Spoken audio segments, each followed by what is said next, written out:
Hello, everyone, and welcome back to the HCW show, where we will be focusing on the Indy UK scene. So we are going to be reviewing night number 2 of RevPro's 10th anniversary from York Hall in Bethnal Green, which was attended by our very own DP. That guy, who seems to be reviewing everything for these UK shows at the minute, but that's because he's the only one who's got them booked in the right order, basically. There will be stuff coming up from RGX and Rate, and then videos will be released. And as we teased on the last video, there is an interview coming up from Rate with Corey McRae. So keep your eyes peeled for that one as well.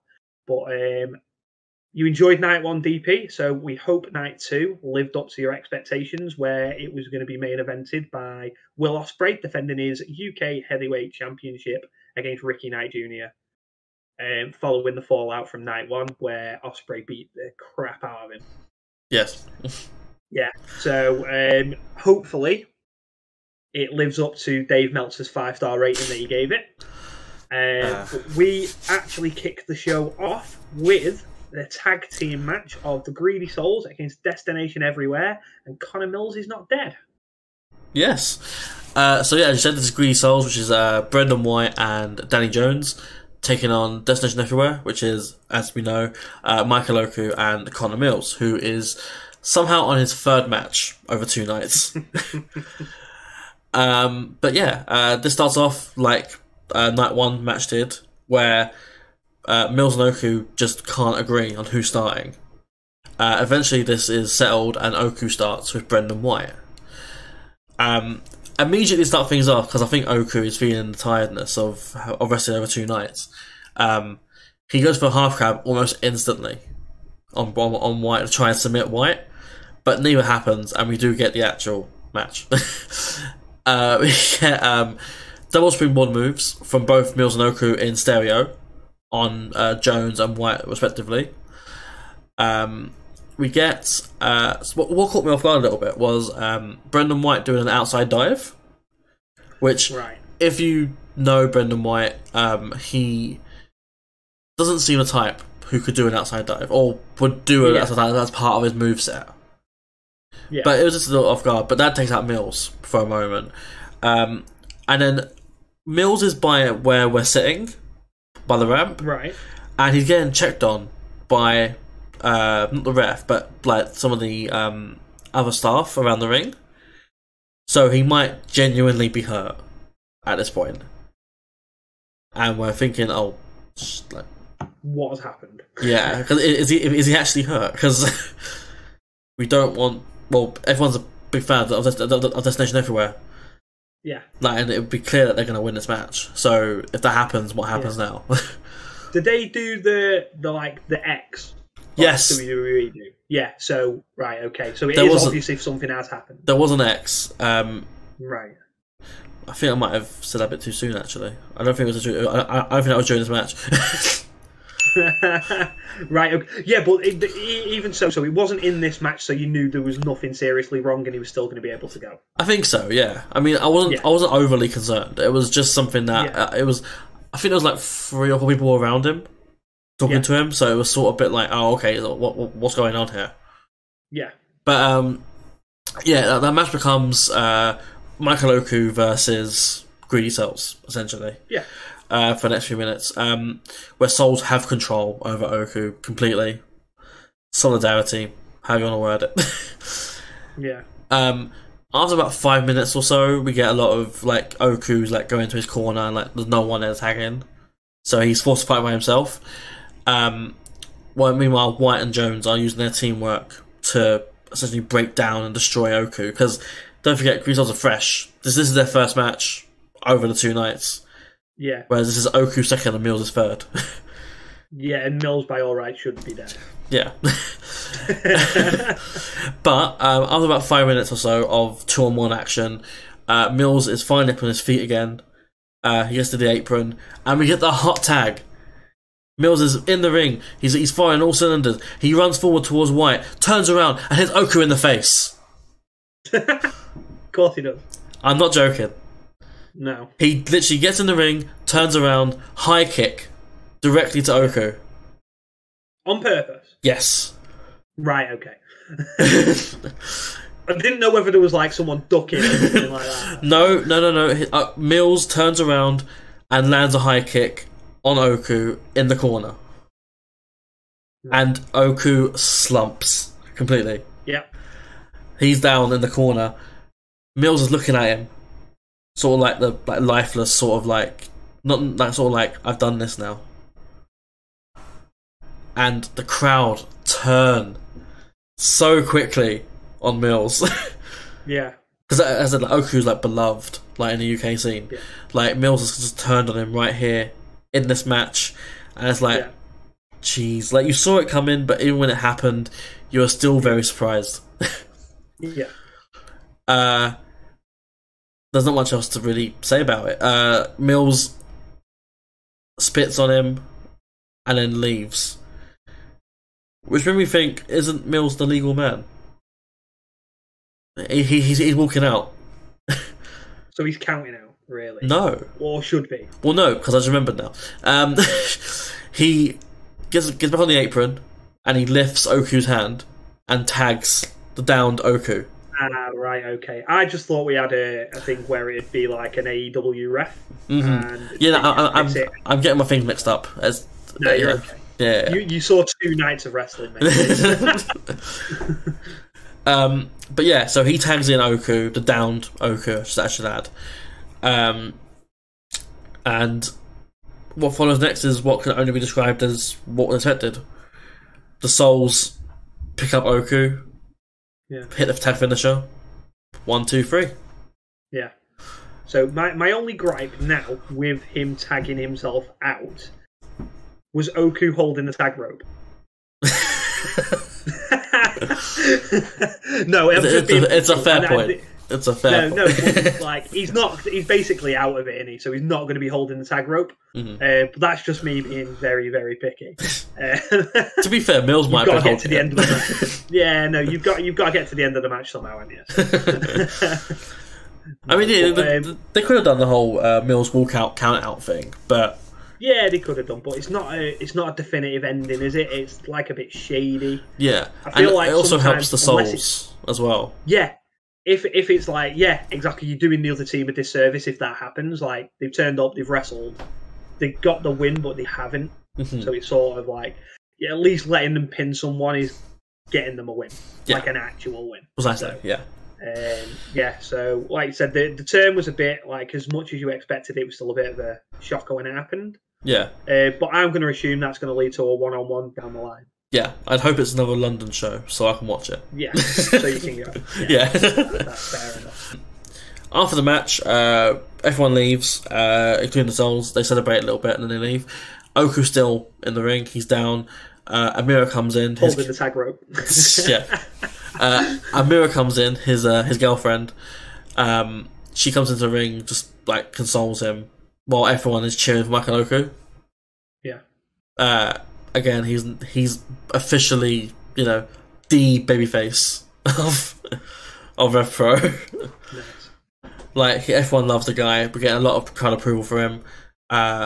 He walks off with Amira and a few refs. Yeah. And thunderous applause, really. Yeah. Nice. So he's very, very over. Yes. Which I think is wonders for Mills as the heel as well. Yeah. Yeah, of course it does, because he's going to get, when they have that one-on-one, that atmosphere could be nuclear. Exactly. Which depending on how you take it, can work in a lot of ways. Yeah, I mean, if you're getting booed to shit, you're doing your job right, aren't you? Precisely. But it's all a matter of how you handle it. I think, by the sounds of it, he'll be fine. Yeah, absolutely. He seems like a solid wrestler. So. Absolutely, yeah. Right, so we move on from that to the Southside Women's Championship match, which is champion Kanji against the winner of the Chantel Jordan-Maya Matthews match from the night before, which was Chantel Jordan. Yes. If you would like to take us through this. Yeah, absolutely. So, this is the first time I've seen Kanji live. I know of her, but I didn't know her theme was Yes, She Kanji. It literally says Yes, She Can, but Kanji at the end. Yeah. Lovely play on words.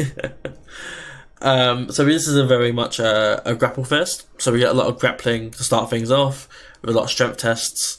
We get a lot of a strike exchange. As mentioned, Chantal is a frequent user of the kicks. Yeah. So she does that a lot of kick combinations, which is caught by Kanji eventually, and she catapults Chantal into the corner. Kanji takes control until Jordan catches her in the corner.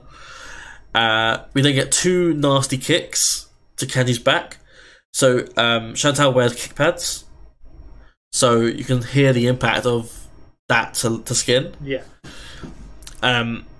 We then get a suicide dive attempt from Chantal, who is reversed by Kanji. Kanji then works on Chantal with a lot of arm holds and a lot of leg holds, so she's very much submission based, it would seem.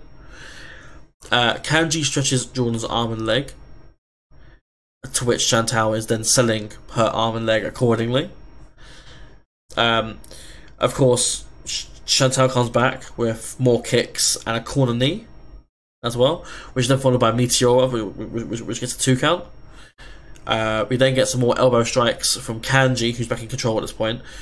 There was then a spot where Chantal is like body trapped on the apron, and I can't describe it properly, but Kanji's on the top rope and hits a stomp onto the body trapped Chantal, which I thought looked amazing, but because I wrote it here, amazing. But this was like 6 days ago. Yeah. But after that, we get back into another strike exchange between the two, where Jordan gets the upper hand from that exchange. We then get both of them running against the ropes and double clothesline into each other. Both of them are down. But more or less, like soon after that, Kanji gets Chantal in the armbar, which is her signature hold, I'm assuming, and Chantal taps out. So, still your Southside Women's Champion, Kanji. Was this like an expected result for you, or did you expect a title change? No, I expected Kanji to win this match. Yeah. Okay. Yeah, which is like, I'm not like dead familiar with it. Like, obviously, I know of RevPro, and I know that pretty much every show that they do is very, very good. Yeah. But in terms of keeping up with what's going to happen with titles and stuff like that, I'm not so great. Yeah, that's fair. Which is something I need to work on, because we're going to be reviewing these whenever you go. So yeah, I know you can see them on demand. So yeah, absolutely, it's definitely something I need to catch up with. Yeah, both nights are actually on the on-demand service as well. So right, yeah. I knew they were on demand. It's just a case of me going to seek them out. Yeah, I'll probably see you on the front row. Probably, I'm there a lot because I'm by the ramp, so I'm hard cam side as well. Yeah. So you'll see me a lot probably. Yeah, definitely. I'll probably not watch the wrestling. I'll just see you marking out when something goes on. But we move on from a solid women's match into Luke Jacobs versus Tony Deppen. That's right. So immediately as the match gets started, Jacobs grabs a mic. And says basically how he dethroned Michael Oku of the Cruiserweight title, and how Oku is the greatest Cruiserweight champion ever. And that he feels that every day that he doesn't defend the title feels like a disservice to Oku. Right. So he makes the match between him and Deppen and what's the word? Impromptu Cruiserweight title match. Okay. So this is now a championship match. I was going to ask, because it wasn't listed as a championship match. Mm-hmm. So yeah, I was going to ask you if it was. Yeah, because the graphic is dependent on if Jacobs had beaten Akira on night one. Yeah. So that's why it was like that, I think. But yeah, this is a Cruiserweight title match. We get a test of strength to begin things between both of them, which of course Luke wins because Luke is Luke. Yeah. Like, there's a lot of chants in the crowd saying that he's a cruiserweight when he wants to be. Luke Jacobs, because he he's very much of the size that you'd think you at least question it. Yeah, right. Is he truly a cruiserweight? Yeah, it's all like that Shingo Takagi argument. Yeah. It's like because he started in New Japan as a junior, and it's like, is he actually a junior? No, probably not. Yeah. But no, Jacobs is the cruiserweight champion, and rightly so. He can have a great match. So as I say, we get a test of strength to begin things off with both men. Jacobs gets a combination and gets the crowd fired up. We go to the outside of the ring, where we get a spot where Deppen is against the ring post, and Jacobs goes to chop him, and Deppen ducks, and Jacobs just chops the hell out of the post. You were going to say something else then. We're on YouTube. I've got to be careful. So after this, we get a lot more focus on the hand from Deppen. Before we then get a chop battle between both men on the outside, which, of course, even though Jacobs has one bad hand, he's got another hand that's just as good. Yeah. So Deppen, he's ambidextrous. Deppen absolutely regrets this. Yeah. And gets chopped. So back into the ring we go. We get an STF from Deppen. Deppen still continues focusing on Jacobs' arm and his hand when he can do so. Jacobs eventually comes about using his legs now, so he uses a drop kick to try and get the upper hand a little bit. A drop kick is a 2 count. I don't know why he went for a pin after drop kick. Personally, that's something I'm one of my pet peeves of wrestling.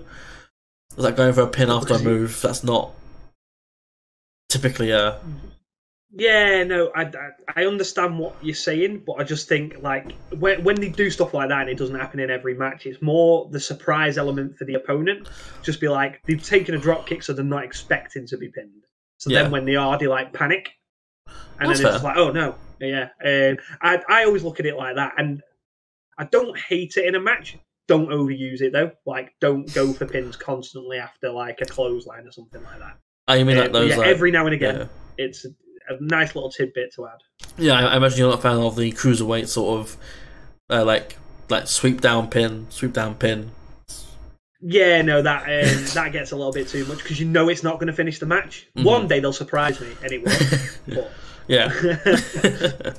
But yes, back to the match at hand. So we get Deppen focused on the arm of Jacobs, which then transitions to him focusing on Jacobs' ankles. So he does like do you know the bow and arrow setup where like you lift both the legs? Yeah. And then he stomps on the ankles. Nice. Not the joints in the lower leg. Yeah.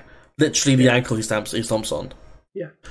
Which I thought looked amazing. Like it looked brutal and it. So we go to the outside of the ring with Jacobs on the outside. He's rolling, sending his leg. Then we get that cannonball dive again from Deppen that he did on that one. And this time I noted it as a cannonball dive, which is probably what it is, rather than a suicide dive. Yeah. And he still continues to work on the arm of Jacobs. The match, the whole focus of the match is him working on Luke Jacobs' arm. Jacobs hits a release powerbomb on Deppen after a sleeper hold. Right. The work on the arm went well. That gets a 2 count, and then Jacobs comes back with a lariat as well for another 2 count. Deppen then rolls him up. Jacobs up for a 2 count. We then get an STF / full Nelson sort of hold on Jacobs from Deppen, which is then broken up by the ropes. We then get Luke Jacobs doing his leap of faith sort of core dropkick thing. So if you've seen like who did it in Shane, you know Shane McMahon, he does the corner to the other side of the ring dropkick. Oh, the coast to coast. That's it, thank you, coast to coast. Yes. Yeah. So he does that to Deppen. And then we get Jacobs looking in a Kimura lock, which he then transitions into a limb lock on the ankle. Right. Deppen eventually lets go, which... sorry, it was Deppen hit this move, wasn't it? Sorry. Deppen hit the limb lock, sorry. Which then invites Jacobs to do a roll-up for 2. But after the schoolboy roll-up from Deppen, after the kick out, he catches him into that boy sleeper again. Right. And then basically taps out Deppen. Nice. So they've used that to end 2 matches in both nights. So which is good. Yeah, they're putting it over as his go-to finish. Yeah, because he had the ankle lock, didn't he? And then when was it Akira stood up, he got him into that and choked him out. Yeah. So it's good that they're keeping it consistent. Mm-hmm. Absolutely. Yeah. So following the match, we get Deppen, who refuses a handshake from Jacobs, just slaps him, and then we get Jacobs on the mic again saying how he's a stupid American. Yeah. And how he'll be the greatest cruiserweight champion with the greatest crowds. Yeah. Referring to the UK crowds. Yeah. Yeah, I just from literally your 2 reviews on Luke Jacobs matches, I think he's going to be someone that I actually like when I get around to watching them. So I'll be interested to see how he develops from there. Absolutely. If I could recommend anyone from the UK scene, it would be the entire faction of Northwest Strong. Yeah. So Luke Jacobs, Chris Ridgway, Ethan Allen, and Rio. Yeah, the Chris Ridgway. I've seen a couple of his matches. Obviously, he had the match with George Lydon that was talked about with Ray. Mm-hmm. So yeah, I'm quite familiar with him as well. So yeah, I will definitely keep my eye on those. But Luke Jacobs seems someone of particular interest that I'd probably like. So, yeah. So this followed with, and this is just from your note to me before we recorded, with a super secret special segment that wasn't announced. That's right. So, what happened? So, this is again the start of the second half of the show. So after the break, we get Francesco, the ring announcer, who's about to announce the next match. But who interferes? Gideon Grey, leader of the Legion. So he comes out. He basically sneaks up behind her and grabs the mic out of her hand. And he says that he's here to issue an open challenge to anyone in the back. And then he starts looking at the contenders on the ringside, which is just like New Japan Young Lions. Yeah, but they're called contenders. So he looks at some of them. He's like, "How about you? Do you want to fight me? How about you?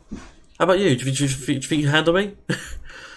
Yeah, and then eventually just cut off by, not necessarily something you would know, but a lot of the UK indie fan base would know as Curtis Chapman, who is otherwise known as Mad Kurt. Right. I don't know if you know either of those names. I've seen him on Twitter, obviously getting more into the Brit Rest now. Yeah. It's a name I've definitely seen. Yeah. So he comes out, everyone's doing his little themes, like da da da da da da da, which is just it sounds like an 8-bit video game. Yeah. And he comes out, he's got a keyboard in hand, because he's a keyboard warrior, because he talks on Twitter a lot. Yes, that's like I said. So I've seen him on Twitter, and I'm pretty sure it was. I follow a girl who was recently in NXT UK called Lizzie Evo, who was Eliza Alexander in NXT UK, and they have a bit of back and forth. It might have been a few weeks ago now, but she's very entertaining. Mm-hmm. And yeah, that's how I've seen his name. Yeah, that was how I'm familiar with Mad Kurt. Yeah, that's fair enough. So he comes out, and Gideon's chuffed. He's like, Curtis Chapman. Yeah. Mad Kurt is here. He says how he's not going to fight Gideon, but he's just here to announce the person who's going to be fighting Gideon. So then everyone's like, oh. And then we hear an old theme for British wrestling that we've not heard in probably only about 5 years. So I don't know if you know, but Andrew WK Party Hard is the name of the song. No. And it is synonymous with someone who was recently released from NXT UK. Yeah. It's only Party Hard Eddie Dennis. Nice. So he comes out to Party Hard, he's shaking his head, he's dancing. Yeah. He's doing his stuff. Absolutely. It is so good to see him back. Yeah. Because we're always used to the heel character as well before NXT as well. So he's going to see him as a face character again. But he comes out, everyone's going mad because we all recognize the music and we all know who it's going to be.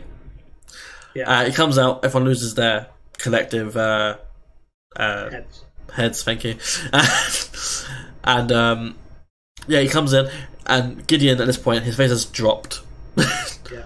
He's like, I didn't sign up for this.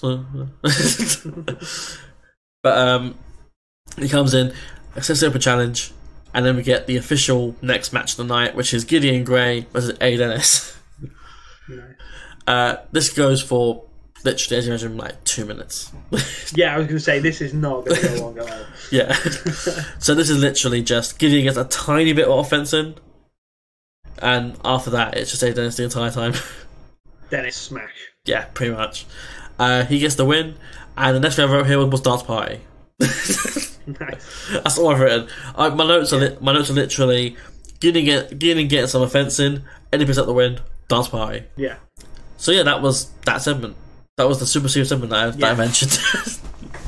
Yeah, no, that's fair enough. So it brought back Edwards and did whatever. Dennis.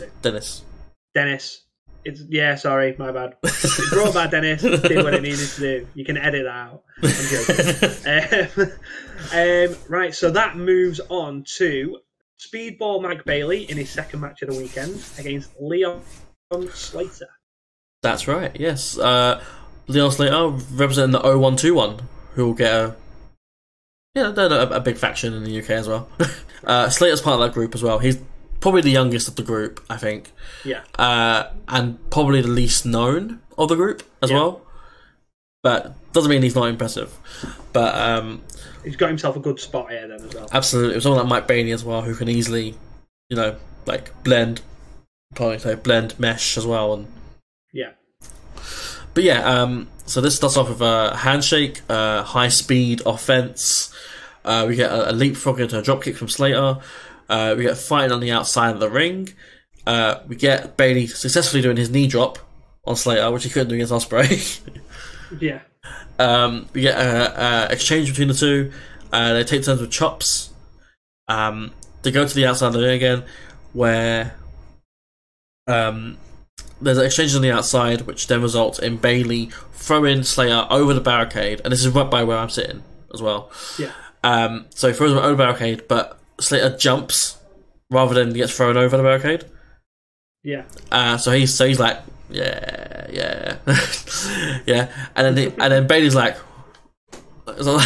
yeah. But then Slater comes back and he does like a springboard, but with the barricade. So he jumps onto the barricade. From there, jumps to Bailey. So who then super kicks him. Yeah. And again, this is right in front of me. Yeah. So you're getting like full impact. Yeah. And then he throws him back into the ring. Where we then get a bit more exchanges again from both men, where Bailey fades a chop and he goes for a kick combination instead. So he's like stops himself and then kicks him. Yeah.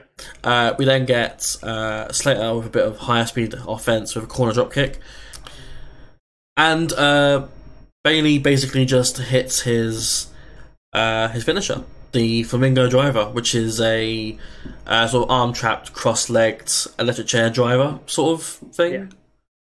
Yeah. But yeah, that gets the free count for Bailey. So and sounds like a solid match. Another one under the belt of Speedball. Mm-hmm. Who just seems to be I don't watch all of his matches, many of them to be honest, but he gets around a lot. So in the servers that we're in on Discord and stuff like that, I'm forever seeing that Mike Bailey's had another great match. Yeah. So it just seems to be a theme. Yeah, absolutely. Both men get a round of applause from the crowd for a great match to sort of kick things off in the second half. Which in turn takes us to the undisputed British Tag Team Championship match, which is your boys, the Sunshine Machine, against Velocities, who are the challengers in this situation. Yes.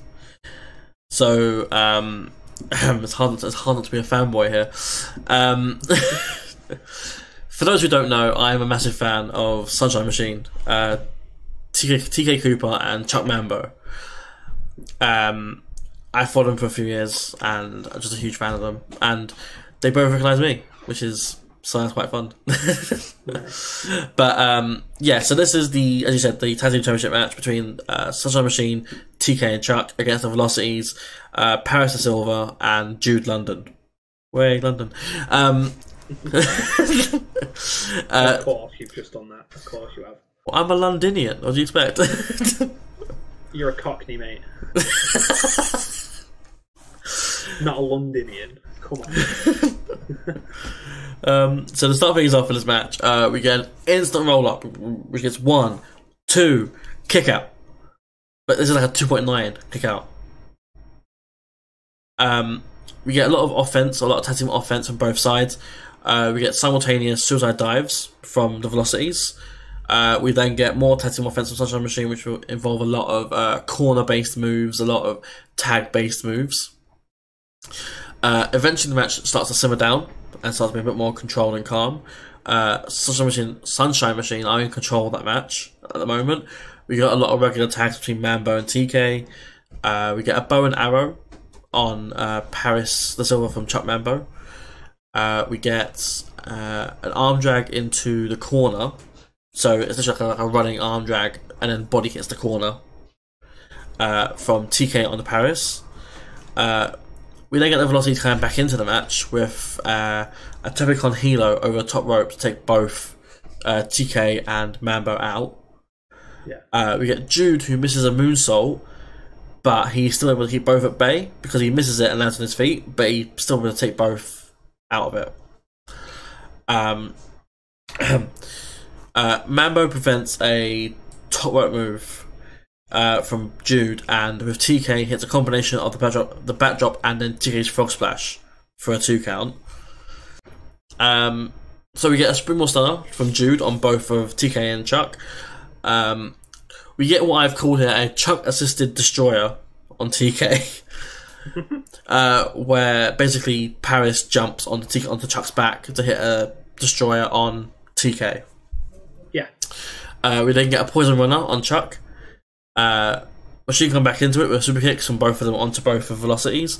We then get competing shooting star splashes between TK Cooper and Jude London on Paris Silva and Chuck Mambo respectively. So TK lands on Jude. TK lands on Paris and Jude lands on Chuck at the same time.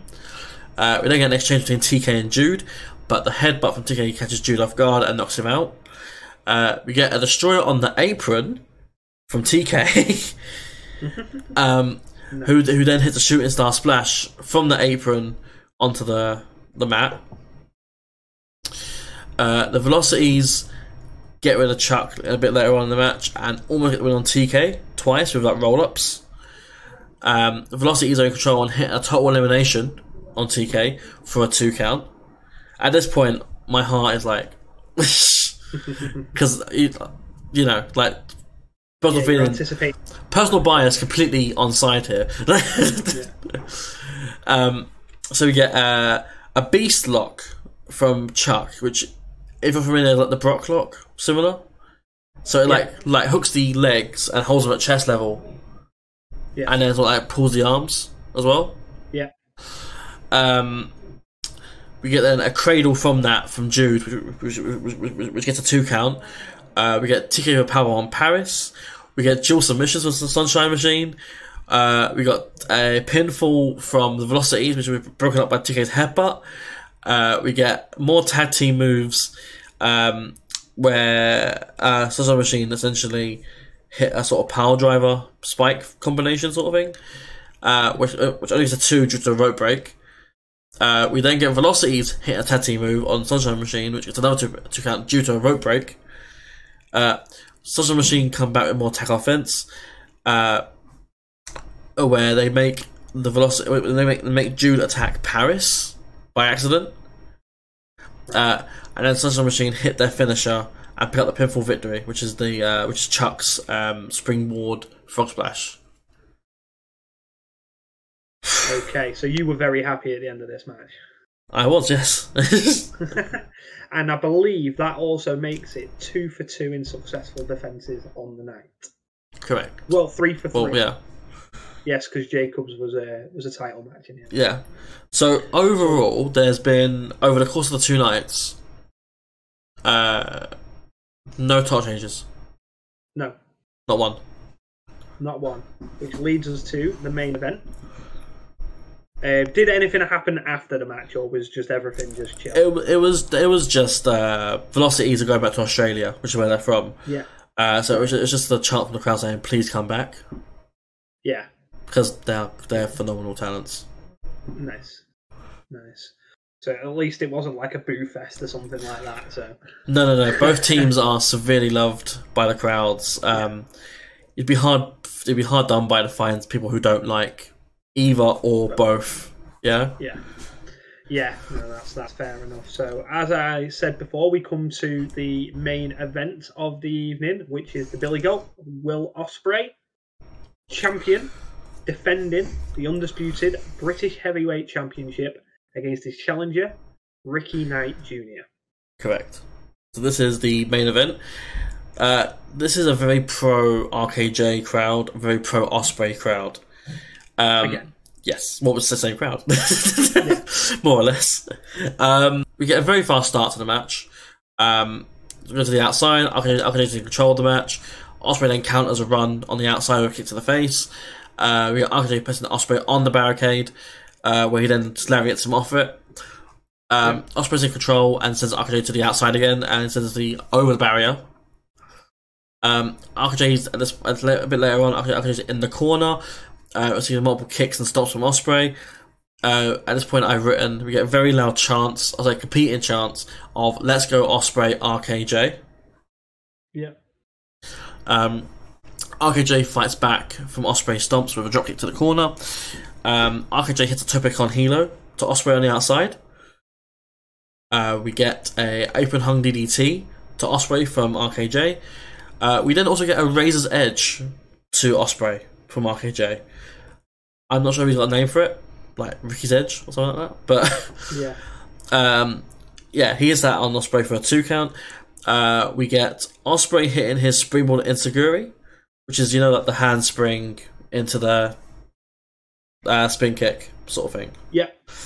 We then get a springboard forearm, which is the phenomenal forearm. We then get a nasty chop. I've written here in all caps, nasty chop from Ospreay. And I've written here, RKJ replies in kind with a death drive to the corner. We get Ospreay delivering a powerbomb to RKJ on the ramp. So he basically has him on the outside by the barricade, lifts him for a powerbomb, runs around the ring to the ramp, and throws RKJ onto the ramp. Oh, so he full on yeets him, yeah. Yeah. Which looked brutal. Yeah. Again, back problems. It just it tingles. Yeah. So we get the Ospreay series of forearms to RKJ's back and neck. If you've seen the Curtis Chapman match with Ospreay, you'll see like the constant forearm to a downed person. We get in the corner, Ospreay counters a Hurricane Rhino attempt by sliding under. So he slides under, and then he slits a strong throw to the turnbuckle. So he pulls him down and throws him into the turnbuckle on the other side. Yeah. I've written here, RKJ may be dead. Not Conor Mills dead. But... No, he's just dead, yeah. Oh, God. He's bleeding, so to keep with the RKJ theme, he's bleeding. Oh, he's like the British Moxley. Yeah. Better, but yeah. So the blood has lit a fire in RKJ, where he's now like taking the fight to Ospreay. He's calling Ospreay in the corner, and is wailing on him with strikes.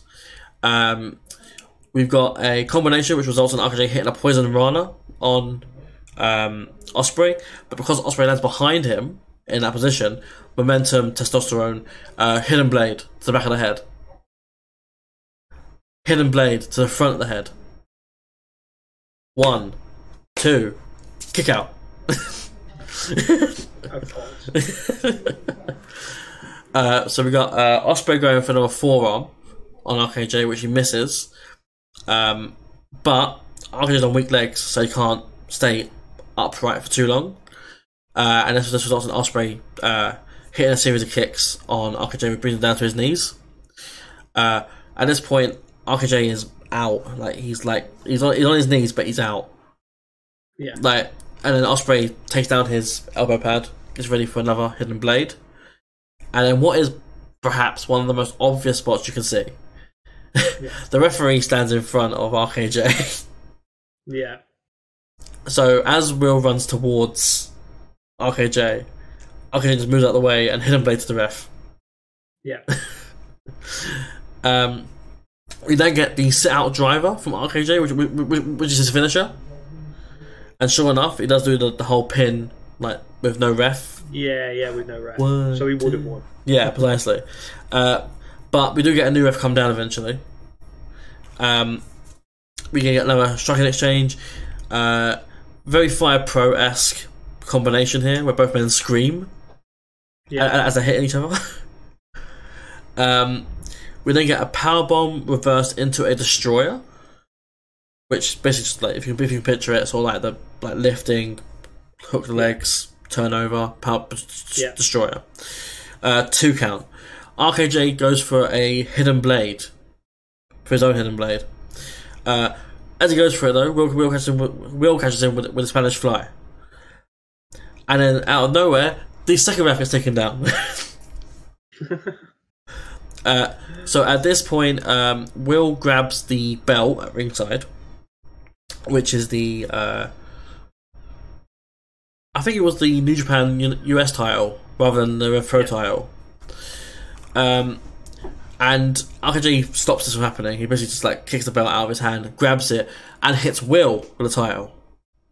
Right. And then we get this weird little spot where the ref recovers, and RKJ didn't throw the title out of the ring, so the belt is just there on the mat, on the ring mat, and he doesn't go for the pin on Ospreay, and he said he covers up the title with his body, so he's laying on the title, so as to not sort of get DQ'd for hitting him with the belt. Yeah. Eventually, one of the helpers at ringside take the title from RKJ behind the ref's back, because F1 is in favour of RKJ. Yeah. We then get a spot a bit later, about a few minutes after, where Ospreay sets up a table at ringside. So you know the unwritten rule tables. You know, Dow, who set up a table, will go through it. We'll go through it. Yeah. So Ospreay puts RKJ through the table. At this point, neither man's moving. Ospreay's sort of stirred, but RKJ's still. Yeah. Ospreay gets back in the ring, and we're at a 5 count, 6 count, 7 count. At this point, one of the helpers at ringside call for the X. Yeah. On RKJ, like something's not right. Yeah. And then referee's at 8, 9, and then the spot you love most in wrestling. RKJ springs to his feet and runs to the ring. Ridiculous. You know, it's the momentum, that testosterone level, it's rose to an all-new high, and he got back in the ring before the 12 count happened. 10 count, sorry. It's like, it's not so bad if it's a 12 count. I don't know why it would be, but it's fine if it's a 12 count and you get to 9. Yeah, I can cope with that. I'm seeing so many numbers in my head. I just saw 12 for some reason. But yeah, before the 10 count, we get back into the ring.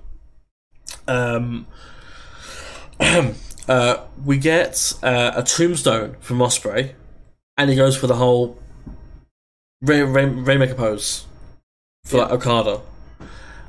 He hits the Rainmaker. 2. He gets a hidden blade. 2. He gets a V trigger, which he hits like the Kenny's move. The Omega. Yeah. He goes for a one-winged angel, which is reversed, and RKJ hits his own one-winged angel on Ospreay. And he then hits. He lifts up Ospreay and then lifts the island, and then hits him with the island power driver, which is like a landslide tombstone sort of move, and that gets the 1, 2, 3.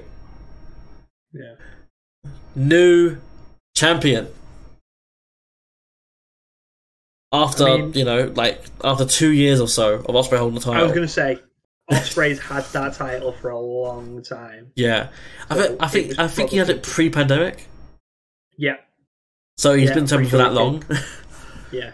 Yeah, exactly. So it was probably the right to do the title change. Do I think, off what you've told me, that Ospreay should hit signatures and finishes 15 times and lose? No. But the new champion was necessary, so I suppose we can let it slide. Mm-hmm. For me, it loses, like Dave Meltzer rated this 5 stars. It loses half a star for the dumb count-out spot.